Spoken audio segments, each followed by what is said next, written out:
شروع کرتی ہوں اللہ تعالیٰ کے نام سے جو بڑا مہربان نہایت رحم کرنے والا ہے۔ اور اللہ تعالیٰ کی یاد ان گنتی کے چند دنوں ایام تشریق میں کرو۔ 2 دن کی جلدی کرنے والے پر بھی کوئی گناہ نہیں، اور جو پیچھے رہ جائے اس پر بھی کوئی گناہ نہیں، یہ پرہیزگار کے لیے ہے۔ اور اللہ تعالیٰ سے ڈرتے رہو اور جان رکھو کہ تم سب اسی کی طرف جمع کیے جاؤ گے۔ بعض لوگوں کی دنیاوی غرض کی باتیں آپ کو خوش کر دیتی ہیں، اور وہ اپنے دل کی باتوں پر اللہ کو گواہ کرتا ہے، حالانکہ دراصل وہ زبردست جھگڑالو ہے۔ جب وہ لوٹ کر جاتا ہے تو زمین میں فساد پھیلانے کی اور کھیتی اور نسل کی بربادی کی کوشش میں لگا رہتا ہے، اور اللہ تعالیٰ فساد کو ناپسند کرتا ہے۔ اور جب اس سے کہا جائے کہ اللہ سے ڈر تو تکبر اور تعصب اسے گناہ پر آمادہ کر دیتا ہے۔ ایسے کے لیے بس جہنم ہی ہے، اور یقیناً وہ بدترین جگہ ہے۔ اور بعض لوگ وہ بھی ہیں کہ اللہ تعالیٰ کی رضامندی کی طلب میں اپنی جان تک بیچ ڈالتے ہیں، اور اللہ تعالیٰ اپنے بندوں پر بڑی مہربانی کرنے والا ہے۔ ایمان والو، اسلام میں پورے داخل ہو جاؤ اور شیطان کے قدموں کی تابعداری نہ کرو، وہ تمہارا کھلا دشمن ہے۔ اگر تم باوجود تمہارے پاس دلیلیں آ جانے کے بھی پھسل جاؤ تو جان لو کہ اللہ تعالیٰ غلبہ والا اور حکمت والا ہے۔ کیا لوگوں کو اس بات کا انتظار ہے کہ ان کے پاس خود اللہ تعالیٰ ابر کے سائبانوں میں آ جائے اور فرشتے بھی، اور کام انتہا تک پہنچا دیا جائے؟ اللہ کی طرف تمام کام لوٹائے جاتے ہیں۔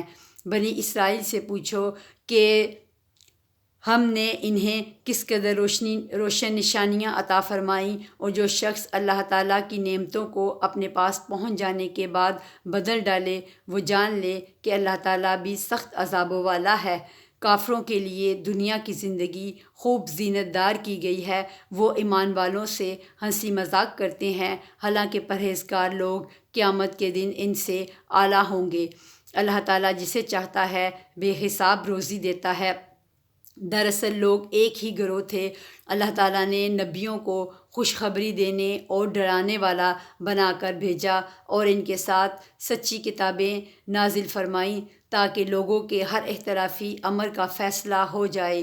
اور صرف انہی لوگوں نے جنہیں کتاب دی گئی تھی، جو اسے دیے گئے تھے، اپنے پاس دلائل آ چکنے کے بعد آپس کے بغض و عناد کی وجہ سے اس میں اختلاف کیا۔ اس لیے اللہ پاک نے ایمان والوں کی اس اختلاف میں بھی حق کی طرح اپنی مشیت سے رہبری کی، اور اللہ تعالیٰ جس کو چاہے سیدھی راہ کی طرف رہبری کرتا ہے۔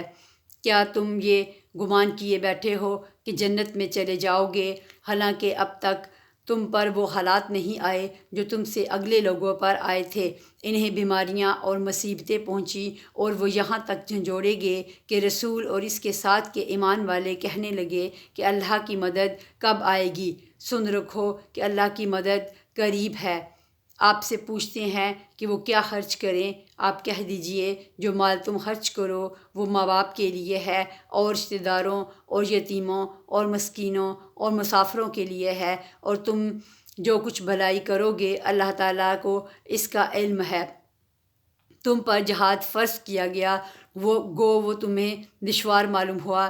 ممکن ہے کہ تم کسی چیز کو بری جانو اور دراصل وہی تمہارے لیے بھلی ہو، اور یہ بھی ممکن ہے کہ تم کسی چیز کو اچھی سمجھو حالانکہ وہ تمہارے لیے بری ہو۔ حقیقی علم اللہ ہی کو ہے، تم محض بے خبر ہو۔ لوگ آپ سے حرمت والے مہینوں میں لڑائی کی بابت سوال کرتے ہیں۔ آپ کہہ دیجئے کہ ان میں لڑائی کرنا بڑا گناہ ہے، لیکن اللہ کی راہ سے رکنا، اس کے ساتھ کفر کرنا اور مسجد حرام سے روکنا وہ اور وہاں کے رہنے والوں کو وہاں سے نکالنا اللہ کے نزدیک اس سے بھی بڑا گناہ ہے۔ یہ فتنہ قتل سے بھی بڑا گناہ ہے۔ یہ لوگ تم سے لڑائی بھڑائی کرتے ہی رہیں گے، یہاں تک کہ اگر ان سے ہو سکے تو تمہیں تمہارے دین سے مرتد کر دیں، اور تم میں سے جو لوگ اپنے دین سے پلٹ جائیں اور اسی کفر کی حالت میں مریں، ان کے اعمال دنیاوی اور اخروی سب غارت ہو جائیں گے۔ یہ لوگ جہنمی ہوں گے اور ہمیشہ ہمیشہ جہنم میں ہی رہیں گے۔ البتہ ایمان لانے والے، ہجرت کرنے والے، اللہ کی راہ میں جہاد کرنے والے ہی رحمت الہی کے امیدوار ہیں۔ اللہ تعالیٰ بہت بخشنے والا اور بہت مہربانی کرنے والا ہے۔ لوگ آپ سے شراب جوئے کا مسئلہ پوچھتے ہیں، آپ کہہ دیجئے ان دونوں میں بہت بڑا گناہ ہے اور لوگوں کو اس سے دنیاوی فائدہ بھی ہوتا ہے، لیکن اس کا گناہ ان کے نفع سے بہت زیادہ ہے۔ آپ سے بھی دریافت کرتے ہیں کہ کیا کچھ خرچ کریں، تو آپ کہہ دیجئے حاجت سے زیادہ چیز۔ اللہ تعالیٰ اسی طرح اپنے احکام صاف صاف تمہارے لیے بیان فرما رہا ہے تاکہ تم سوچ سمجھ سکو۔ دنیا اور آخرت کے امور اور تجھ سے یتیموں کے بارے میں بھی سوال کرتے ہیں، آپ کہہ دیجئے کہ ان کی خیر خواہی بہتر ہے۔ تم اگر ان کا مال اپنے مال میں ملا بھی لو تو وہ تمہارے بھائی ہیں۔ بد نیت اور نیک نیت ہر ایک کو اللہ خوب جانتا ہے، اور اگر اللہ چاہتا تو تمہیں مشقت میں ڈال دیتا۔ یقیناً اللہ تعالیٰ غلبہ والا اور حکمت والا ہے۔ اور شرک کرنے والی عورتوں سے تا وقت کہ وہ ایمان نہ لائیں تم نکاح نہ کرو۔ ایماندار لونڈی بھی شرک کرنے والی آزاد عورت سے بہتر ہے، گو تمہیں مشرکہ ہی اچھی لگتی ہو۔ اور نہ شرک کرنے والے مردوں کے نکاح میں کوئی اپنی عورتوں کو دو جب تک وہ ایمان نہ لائیں۔ ایمان والا غلام آزاد مشرک سے بہتر ہے، گو مشرک تمہیں اچھا لگے۔ یہ لوگ جہنم کی طرف بلاتے ہیں اور اللہ جنت کی طرف اور اپنی بخشش کی طرف تمہیں اپنے حکم سے بلاتا ہے۔ وہ اپنی آیتیں لوگوں کے لیے بیان فرما رہا ہے تاکہ وہ نصیحت حاصل کریں۔ آپ سے حیض کے بارے میں سوال کرتے ہیں، کہہ دیجئے کہ وہ گندگی ہے۔ حالت حیض میں عورتوں سے الگ رہو، اور جب تک وہ پاک نہ ہو جائیں ان کے قریب نہ جاؤ۔ ہاں جب وہ پاک ہو جائیں تو ان کے پاس جاؤ جہاں سے اللہ نے تمہیں اجازت دی ہے۔ اللہ توبہ قبول کرنے والوں کو اور پاک رہنے والوں کو پسند کرتا ہے۔ تمہاری بیویاں تمہاری کھیتیاں ہیں، اپنی کھیتیوں میں جس طرح چاہو آؤ اور اپنے لیے نیک اعمال آگے بھیجو، اور اللہ تعالیٰ سے ڈرتے رہا کرو، اور جان رکھو کہ تم اس سے ملنے والے ہو، اور ایمان والوں کو خوشخبری سنا دیجئے۔ اور اللہ تعالیٰ کو اپنی قسموں کا اس طرح نشانہ نہ بناؤ کہ بھلائی اور پرہیزگاری اور لوگوں کے درمیان کی اصلاح کو چھوڑ بیٹھو، اور اللہ تعالیٰ سننے والا اور جاننے والا ہے۔ اللہ تعالیٰ تمہیں تمہاری ان قسموں پر نہ پکڑے گا جو پختہ نہ ہو، ہاں اس کی پکڑ اس چیز پر ہے جو تمہارے دلوں کا فعل ہو۔ اللہ تعالیٰ بخشنے والا اور بردبار ہے۔ جو لوگ اپنی بیویوں سے تعلق نہ رکھنے کی قسمیں کھائیں ان کے لیے 4 مہینے کی مدت ہے، اگر وہ لوٹ آئیں تو اللہ تعالیٰ بھی بخشنے والا مہربان ہے۔ اور اگر طلاق کا ہی قصد کر لیں تو اللہ تعالیٰ سننے والا جاننے والا ہے۔ طلاق والی عورتیں اپنے آپ کو 3 حیض تک روکے رکھیں، انہیں حلال نہیں کہ اللہ نے ان کے رحم میں جو پیدا کیا ہو اسے چھپائیں۔ اگر انہیں اللہ تعالیٰ پر اور قیامت کے دن پر ایمان ہو، ان کے خاوند اس مدت میں انہیں لوٹا لینے کے پورے حقدار ہیں۔ اگر ان کا ارادہ اصلاح کا ہو، اور عورتوں کے بھی ویسے ہی حق ہیں جیسے ان پر مردوں کے ہیں، اچھائی کے ساتھ۔ ہاں مردوں کو عورتوں پر فضیلت ہے، اور اللہ تعالیٰ غالب ہے، حکمت والا ہے۔ یہ طلاقیں 2 مرتبہ ہیں، پھر یا تو اچھائی سے روکنا یا عندگی کے ساتھ چھوڑ دینا ہے، اور تمہیں حلال نہیں کہ تم نے انہیں جو دے دیا ہے اس میں سے کچھ بھی لو۔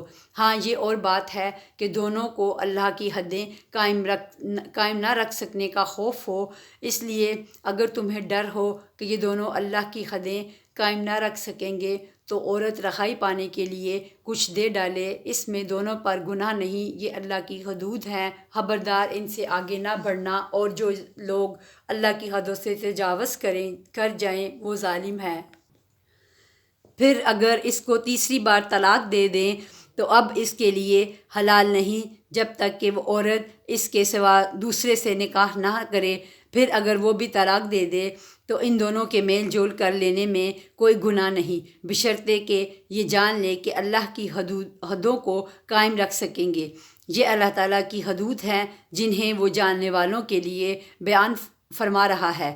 جب تم عورتوں کو طلاق دو اور وہ اپنی عدت ختم کرنے پر آئیں تو اب انہیں اچھی طرح بساؤ یا بھلائی کے ساتھ الگ کر دو اور انہیں تکلیف پہنچانے کی غرض سے ظلم و زیادتی کے لیے نہ روکو۔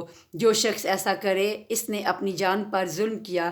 تم اللہ کے احکام کو ہنسی کھیل نہ بناؤ اور اللہ کا احسان جو تم پر ہے یاد کرو، اور جو کچھ کتاب و حکمت اس نے نازل فرمائی ہے جس سے تمہیں نصیحت کر رہا ہے اسے بھی، اور اللہ تعالیٰ سے ڈرتے رہا کرو اور جان رکھو کہ اللہ تعالیٰ ہر چیز کو جانتا ہے۔ اور جب تم اپنی عورتوں کو طلاق دو اور وہ اپنی عدت پوری کر لیں تو انہیں ان کے خامدوں سے نکاح کرنے سے نہ روکو جب کہ وہ آپس میں دستور کے مطابق رضامند ہوں۔ یہ نصیحت انہیں کی جاتی ہے جنہیں تم میں سے اللہ تعالیٰ پر اور قیامت کے دن پر یقین و ایمان ہو۔ اس میں تمہاری بہترین صفائی اور پاکیزگی ہے۔ اللہ تعالیٰ جانتا ہے اور تم نہیں جانتے۔ مائیں اپنی اولاد کو 2 سال کامل دودھ پلائیں جن کا ارادہ دودھ پلانے کی مدت بالکل پوری کرنے کا ہو، اور جن کے بچے ہیں ان کے ذمہ ان کا روٹی کپڑا ہے جو مطابق دستور کے ہو۔ ہر شخص اتنی ہی تکلیف دیا جاتا ہے جتنی اس کی طاقت ہو۔ ماں کو اس کے بچے کی وجہ سے یا باپ کو اس کی اولاد کی وجہ سے کوئی ضرر نہ پہنچایا جائے۔ وارث پر بھی اس جیسی ذمہ داری ہے۔ پھر اگر دونوں یعنی ماں باپ اپنی رضامندی اور باہمی مشورے سے دودھ چھڑانا چاہیں تو دونوں پر کچھ گناہ نہیں، اور اگر تمہارا ارادہ اپنی اولاد کو دودھ پلوانے کا ہو تو بھی تم پر کوئی گناہ نہیں جب تک کہ تم ان کو مطابق دستور کے جو دینا ہے وہ ان کے حوالے کر دو، اور اللہ تعالیٰ سے ڈرتے رہو اور جانتے رہو کہ اللہ تعالیٰ تمہارے اعمال کی دیکھ بھال کر رہا ہے۔ تم میں سے جو لوگ فوت ہو جائیں اور بیویاں چھوڑ جائیں وہ عورتیں اپنے آپ کو 4 مہینے اور 10 دن عدت میں رکھیں، پھر جب مدت ختم کر لیں تو وہ اچھائی کے ساتھ وہ اپنے لیے کریں، اس میں تم پر کوئی گناہ نہیں، اور اللہ تعالیٰ تمہارے عمل سے خبردار ہے۔ تم پر اس میں کوئی گناہ نہیں کہ تم اشارتاً کنایتاً ان عورتوں سے نکاح کی بابت کہو یا اپنے دل میں پوشیدہ ارادہ کرو۔ اللہ تعالیٰ کو علم ہے کہ تم ضرور ان کو یاد کرو گے، لیکن تم ان سے پوشیدہ وعدے نہ کر لو۔ ہاں یہ اور بات ہے کہ تم بھلی بات بولا کرو اور عقد نکاح جب تک کہ عدت ختم نہ ہو جائے پختہ نہ کرو۔ جان رکھو کہ اللہ تعالیٰ کو تمہارے دلوں کی باتوں کا بھی علم ہے۔ تم اس سے خوف کھاتے رہا کرو اور یہ بھی جان رکھو کہ اللہ تعالیٰ بخشش اور حلم والا ہے۔ اگر تم عورتوں کو بغیر ہاتھ لگائے اور بغیر مہر مقرر کیے طلاق دے دو تو بھی تم پر کوئی گناہ نہیں۔ ہاں انہیں کچھ نہ کچھ فائدہ دو، خوشحال اپنے انداز سے اور تنگ دست اپنی طاقت کے مطابق دستور کے مطابق اچھا فائدہ دیں۔ بھلائی کرنے والوں پر یہ لازم ہے۔ اور اگر تم عورتوں کو اس سے پہلے طلاق دے دو کہ تم نے انہیں ہاتھ نہیں لگایا ہو اور تم نے ان کا مہر بھی مقرر کر دیا ہو تو مقررہ مہر کے آدھا مہر دے دو، اور یہ بات ہے وہ خود معاف کر دیں یا وہ شخص معاف کر دے جس کے ہاتھ میں نکاح کی گرہ ہے۔ تمہارا معاف کر دینا تقویٰ سے بہت نزدیک ہے، اور آپس کی فضیلت اور بزرگی کو فراموش نہ کرو۔ یقیناً اللہ تعالیٰ تمہارے اعمال کو دیکھ رہا ہے۔ نمازوں کی حفاظت کرو، بالخصوص درمیان والی نماز کی، اور اللہ تعالیٰ کے لیے باادب کھڑے رہا کرو۔ اگر تمہیں خوف ہو تو پیدل ہی صحیح یا سواری صحیح، ہاں جب امن ہو جائے تو اللہ کا ذکر کرو جس طرح کہ اس نے تمہیں اس بات کی تعلیم دی جسے تم نہیں جانتے تھے۔ جو لوگ تم میں سے فوت ہو جائیں اور بیویاں چھوڑ جائیں وہ وصیت کر جائیں کہ ان کی بیویاں سال بھر تک فائدہ اٹھائیں، انہیں کوئی نہ نکالے۔ ہاں اگر وہ خود نکل جائیں تو تم پر اس میں کوئی گناہ نہیں جو وہ اپنے لیے اچھائی سے کریں۔ اللہ تعالیٰ غالب اور حکیم والا ہے۔ طلاق والیوں کو اچھی طرح فائدہ دینا پرہیزگاروں پر لازم ہے۔ اللہ تعالیٰ اسی طرح اپنی آیتیں تم پر ظاہر فرما رہا ہے تاکہ تم سمجھو۔ کیا تم نے انہیں نہیں دیکھا جو ہزاروں کی تعداد میں تھے اور موت کے ڈر کے مارے اپنے گھروں سے نکل کھڑے ہوئے تھے؟ اللہ تعالیٰ نے انہیں فرمایا مر جاؤ، پھر انہیں زندہ کر دیا۔ بے شک اللہ تعالیٰ لوگوں پر بڑا فضل والا ہے، لیکن اکثر لوگ ناشکرے ہیں۔ اللہ کی راہ میں جہاد کرو اور جان لو کہ اللہ تعالیٰ سنتا جانتا ہے۔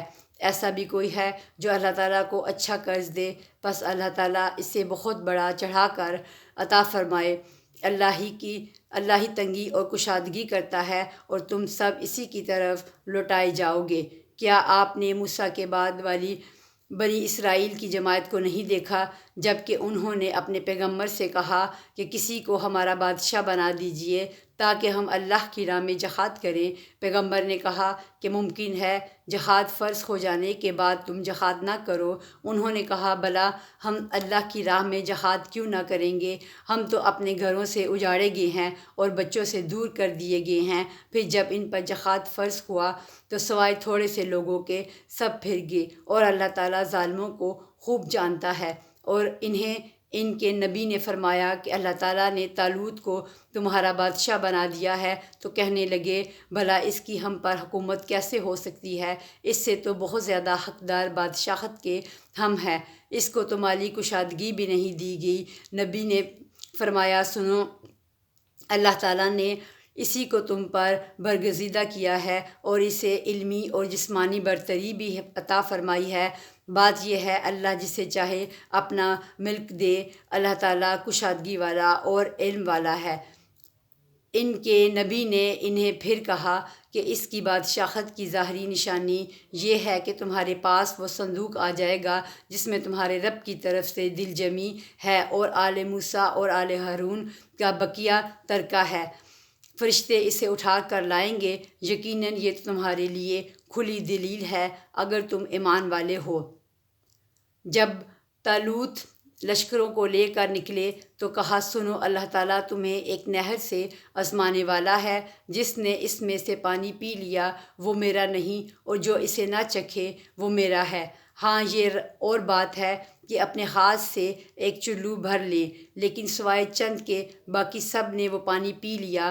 طالوت مومنین سمیت جب نہر سے گزر گئے تو وہ لوگ کہنے لگے آج تو ہم میں طاقت نہیں کہ جالوت اور اس کے لشکروں سے لڑیں، لیکن اللہ تعالیٰ کی ملاقات پر یقین رکھنے والوں نے کہا بسا اوقات چھوٹی اور تھوڑی سی جماعتیں بڑی اور بہت سی جماعتوں پر اللہ کے حکم سے غلبہ پا لیتی ہیں۔ اللہ تعالیٰ صبر والوں کے ساتھ ہے۔ جب ان کا جالوت اور اس کے لشکر سے مقابلہ ہوا تو انہوں نے دعا مانگی کہ اے پروردگار ہمیں صبر دے، ثابت قدمی دے اور قوم کفار پر ہماری مدد فرما۔ چنانچہ اللہ تعالیٰ کے حکم سے انہوں نے جالوتیوں کو شکست دے دی اور حضرت داؤد علیہ السلام کے ہاتھوں جالوت قتل ہوا، اور اللہ تعالیٰ نے داؤد علیہ السلام کو مملکت و حکمت اور جتنا کچھ چاہا علم بھی عطا فرمایا۔ اگر اللہ تعالیٰ بعض لوگوں کو بعض سے دفع نہ کرتا تو زمین میں فساد پھیل جاتا، لیکن اللہ تعالیٰ دنیا والوں پر بڑا فضل و کرم کرنے والا ہے۔ یہ اللہ تعالیٰ کی آیتیں ہیں جنہیں ہم حقانیت کے ساتھ آپ پر پڑھتے ہیں، بالیقین آپ رسولوں میں سے ہیں۔